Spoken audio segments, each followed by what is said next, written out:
welcome back to the channel. Today we're going to be working on the Corrado, which a lot of people have been asking me about if I was going to do another video.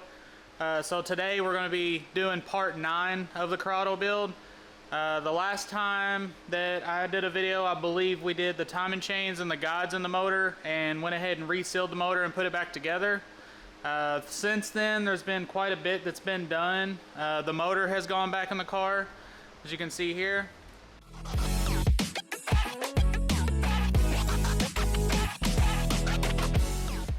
But we went ahead and put the cross member in. I went ahead and got new bushings. Everything isn't painted on this, so if you see something like the starter and the transmission that's not been painted yet, don't worry. We're gonna tear everything back apart once the car runs and drives for a little bit.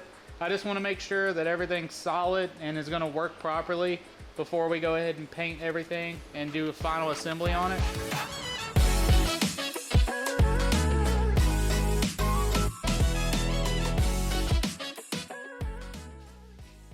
Alright, so before I put this on, I went ahead and I coated the seal behind here in oil. Make sure you do that. And then all 3 of the bolts are going to get torqued to 25 Newton meters.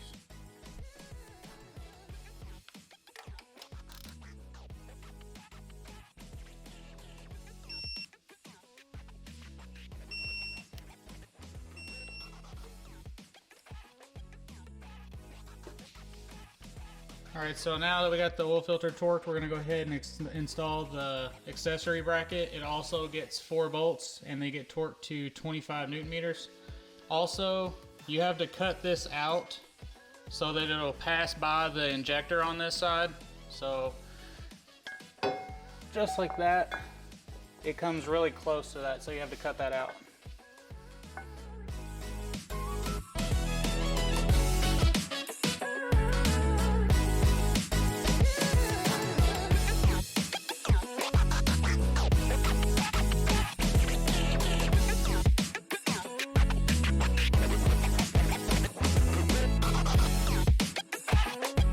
Let's go ahead and get this crack pipe on there all the way so that I know that it's not going to be a pain in the ass later on. In the middle of doing that, I realized that I need to go ahead and blast and powder coat the little 90 that goes here that's aluminum that connects to a plastic piece that holds the other end of this. So I have it in the blast cabinet right now. I'll show you what it looks like. I'll show you a before, and then I'll just post a picture off of my phone of after, but this is what it looks like before. It's all disgusting. And so it's just an aluminum piece. I'll just probably powder coat it black. Alright, so I got the piece that I needed to powder coat done, and I went ahead and installed this brand new plastic piece. The torque spec for these 3 bolts I could not find, but the 2 right here that actually bolt it to the head is 23 Newton meters. Also, don't forget to put blue Loctite on these.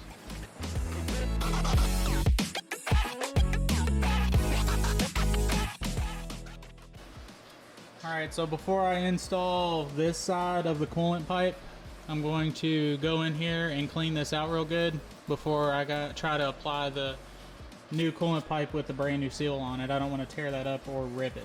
So I want to make sure this goes in here the first time solid so we don't have any leaks.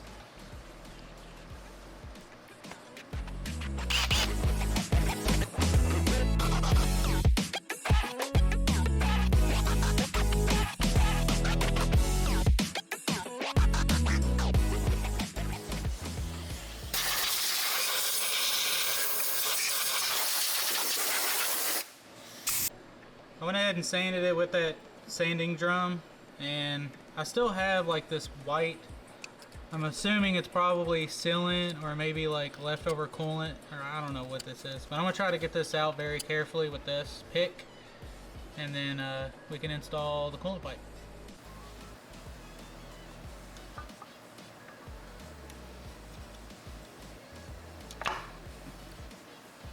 Clicked in there just like I wanted it to.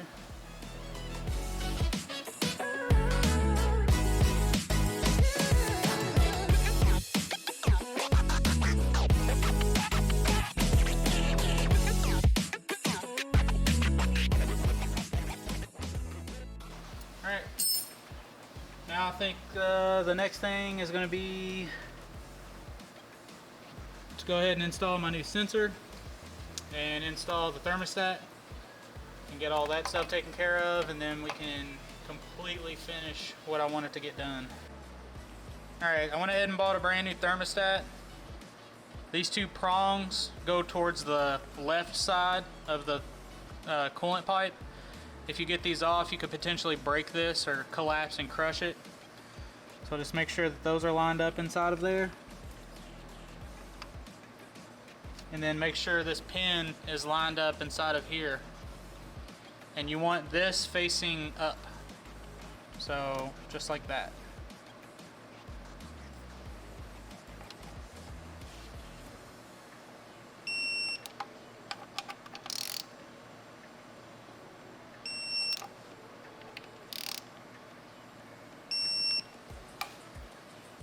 Alright, so we're going to go ahead and install the alternator.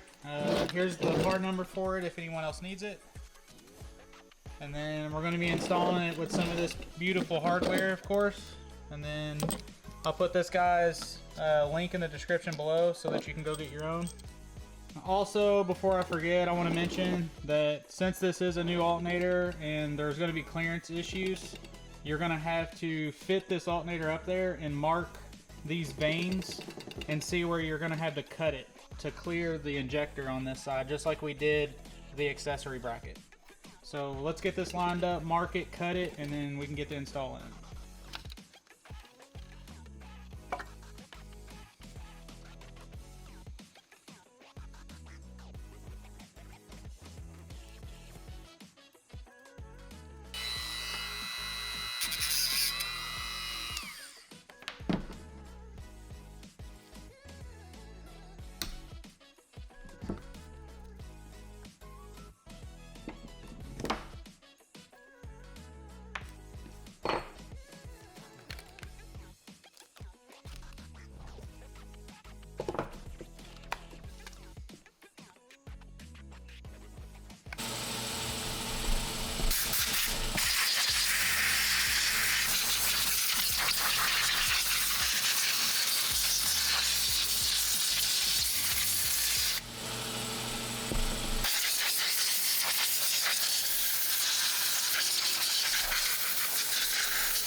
And then we're going to go ahead and tighten those two alternator bolts to 25 Newton meters.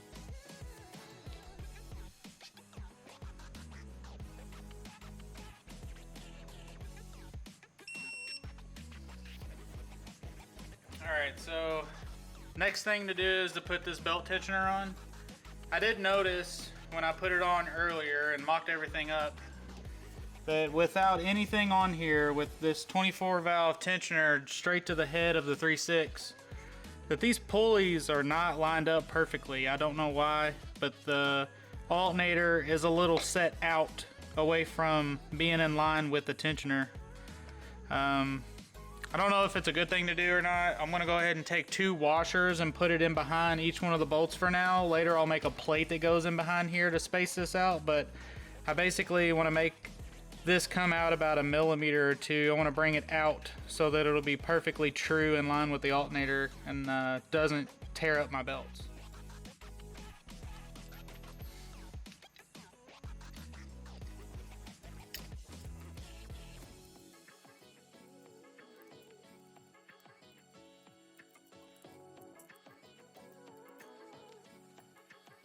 These also get torqued to 25 Newton meters.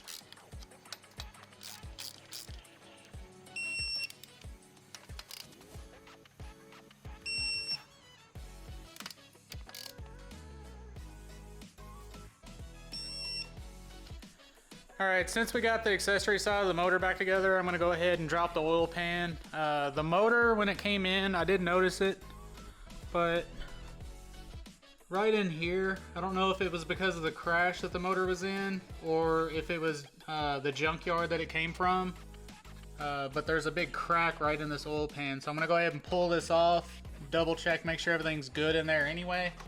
And then we'll get this tigged up. And then maybe I'll go ahead and powder coat it, I don't know yet, or paint it. So let's go ahead and get this off real quick and see what's in there.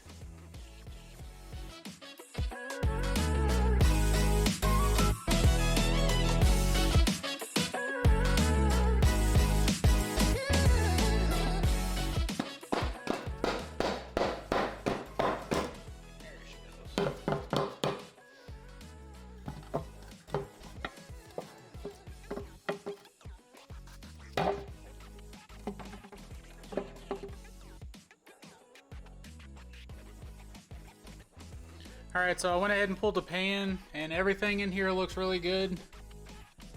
The oil looks good. I think I am going to change the pickup because it's plastic, and I don't know if there might be any like hairline fractures in it from the wreck, so I'm just going to go ahead and replace this just in case. And then if I can, I think this is a coolant pipe that runs from side to side. I want to see if I can find the gaskets that go behind those, if possible. But here's the oil pan, and the crack is actually, let's see, right here on the corner. So hopefully I can get that tigged up. Alright, I'm going to go ahead and end this video. On the next one we'll probably work on doing maybe some electrical and try to see where the wiring harness is going to land in the car. I want to go ahead and end this video so I can get one out to you guys. Thank you all for following again, and please leave a comment in the comment section below. I love answering your all stuff. And until next time, see y'all later.